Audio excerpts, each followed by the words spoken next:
সংসদে বাবা সাহেব আম্বেদকরকে অপমানজনক মন্তব্যের প্রতিবাদে আজ রাজ্য জুড়ে তৃণমূল কংগ্রেসের প্রতিবাদ মিছিল সংঘটিত হয়। সর্বভারতীয় তৃণমূল কংগ্রেসের নেত্রী মমতা বন্দ্যোপাধ্যায়ের নির্দেশে বারাসাত ব্লক 2-এর অন্তর্গত ফলতি বেলেঘাটা অঞ্চল তৃণমূল কংগ্রেসের সভাপতি মেহেদী হাসান ও উপপ্রধান নজিবুর রহমানের উদ্যোগে বেলিয়াঘাটা ব্রিজ থেকে কাঁচকল মোড় পর্যন্ত তৃণমূল কংগ্রেসের কর্মী সমর্থকদের নিয়ে দীর্ঘ 5 কিলোমিটার পায়ে হেঁটে সংগঠিত হয় প্রতিবাদ ধিক্কার মিছিল। উক্ত মিছিল থেকে তৃণমূল কংগ্রেস কর্মীরা দাবি তোলেন অবিলম্বে অমিত শাহকে এই মন্তব্যের জন্য ক্ষমা চাইতে হবে, পাশাপাশি তার পদত্যাগের দাবিও জানান তারা। এই জন্য আগামী দিনে তৃণমূল কংগ্রেসের লড়াই চলবে, এমনটাই জানান ফলতি অঞ্চল তৃণমূল কংগ্রেসের সভাপতি মেহেদী হাসান। এই দিনের প্রতিবাদ মিছিলে হাজার হাজার মানুষ ও দলীয় কর্মীরা অংশগ্রহণ করেন এবং উক্ত প্রতিবাদ মিছিলে মহিলাদের উপস্থিতি ছিল চোখে পড়ার মতো।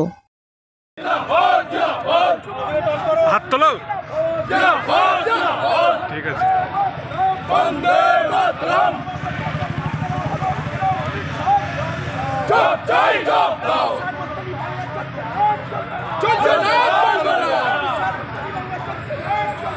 চলছে না চলবে না এই দাও ঘুরিয়ে দাও। ঠিক আছে।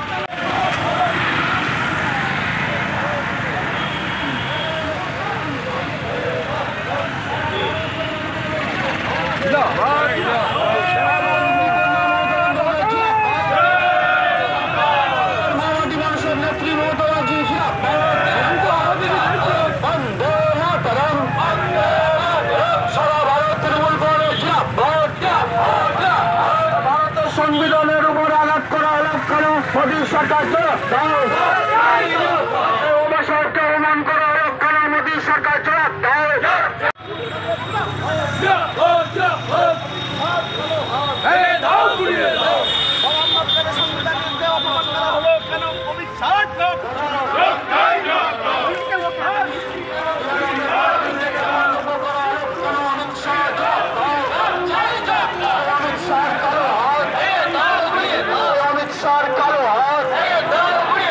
ভারতবর্ষের সংবিধান রচনাকারী বি.আর. আম্বেদকরের বিরুদ্ধে কুমন্তব্য করা হলো কেন?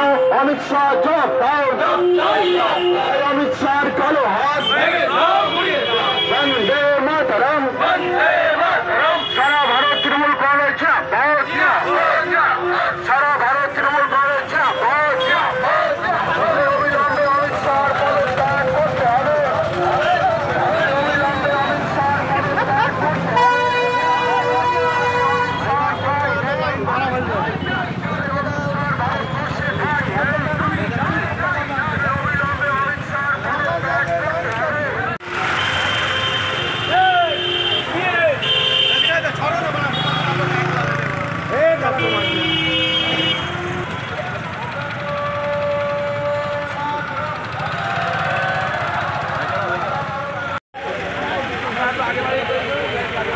যিনি সংবিধান প্রণেতা, যিনি রচয়িতা ডক্টর বি.আর. আম্বেদকরের বিরুদ্ধে এই মিছিলের বার্তা হলো মূলত আমরা বারাসাত 2 নম্বর ব্লক তথা ফলতি বেলিয়াঘাটা অঞ্চল তৃণমূল কংগ্রেসের পক্ষ থেকে কেন্দ্রের সরকারের বিরুদ্ধে আমাদের প্রতিবাদ মিছিল।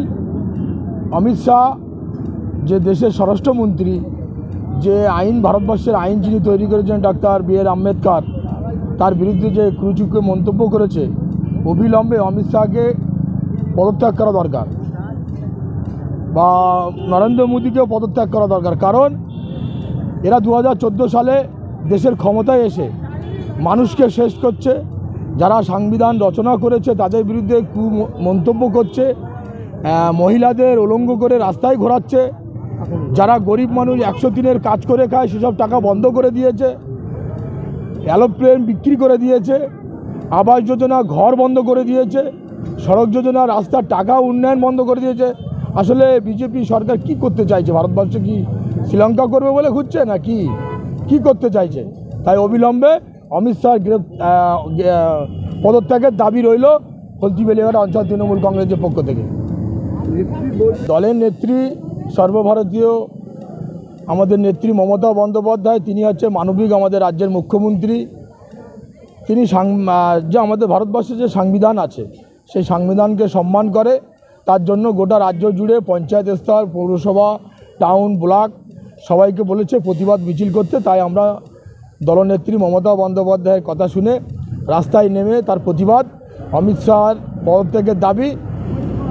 আমরা দেখেছি ভারতবর্ষে এরকম ঘটনা আগে কোনো দিন ঘটেনি, আমাদের এই বয়সে আমরাও দেখিনি যে ডক্টর বি.আর. আম্বেদকরের সম্বন্ধে কোনো রাজ্যে ভারতবর্ষের মন্ত্রিসভার কোনো একজন মন্ত্রী যিনি রাষ্ট্রমন্ত্রী তানার মুখে এই ভাষা মানায় না, তানাকে অবিলম্বে পদত্যাগ করতে হবে এবং গ্রেপ্তারও করতে হবে। এই দাবি আমরা তৃণমূল কংগ্রেসের দিদি সৈনিক হিসেবে আমাদের রইল।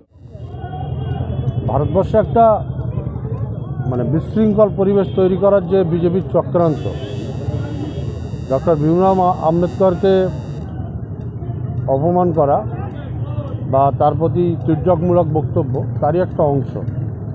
তারা সমগ্র ভারতবর্ষে যে সাম্প্রদায়িক পরিস্থিতি সৃষ্টি করতে চাইছে, এক দেশ এক ভোট, সংবিধান পাল্টানোর যে পরিকল্পনা তারই একটা অংশ। এবং প্রথমের মতোই সারা ভারতবর্ষের অনেক নেতা নেত্রী যেরকম বিরোধী করেছে, মমতা বন্দ্যোপাধ্যায় সবচেয়ে বেশি তীব্রভাবে বিরোধিতা করেছে এবং আমাদেরকে নির্দেশ দিয়েছে পথে নামতে। সেই পথে নামার আজকে শুরু।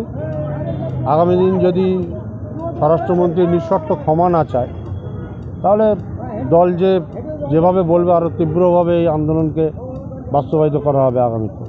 কখনো সংবিধান এবং কখনো মনীষীদের উপর আক্রমণ করা হয়েছে। এর আগে দেখা গেছিল যে বিদ্যাসাগরের উপর তার মূর্তি ভাঙচুর করা হয়েছিল অমিত শাহ উপস্থিতিতে। অ্যাকচুয়ালি বিজেপির বা আরএসএসের কালচারই এটা। ওদের তো স্বাধীনতা সংগ্রামে একজন লোকও দেখাতে পারবেন না যারা আরএসএস করতো বা সংঘ পরিবারের কেউ এরকম আছে, এরকম কেউ নেই। তো বিজেপি এই মনীষী সম্পর্কে বা এই সম্পর্কে ওদের ধারণাই নেই, কে মনীষী কে কী সেটা ওরা জানে না। সেই জন্য তাদের মনীষীকে অপমান করতে বা বাবা সাহেব আম্বেদকরকে অপমান করতে এক সেকেন্ডও সময় লাগে না, ওটা এদের কালচার।